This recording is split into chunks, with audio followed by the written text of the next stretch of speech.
Hi guys, welcome to the channel. In today's video I'm going to show you how you can fix that this website can't be reached on Android mobile. So before getting into this video, must subscribe to our YouTube channel and click on the bell icon. So the first step you simply need to do is to open Play Store and you need to search for the Chrome here, hit enter, and you need to update your Chrome application.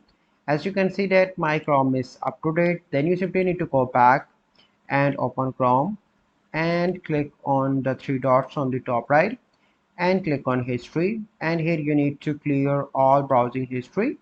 From here click on clear data and you need to select all time.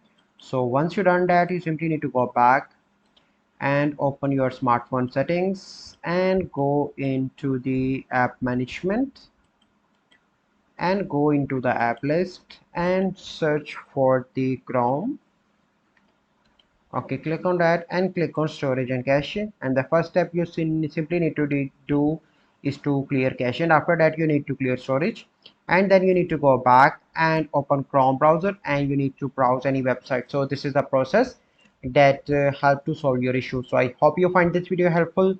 If you find this video helpful, must like this video, subscribe to our YouTube channel for future videos. We'll see you in the next video. Thank you, have a good day.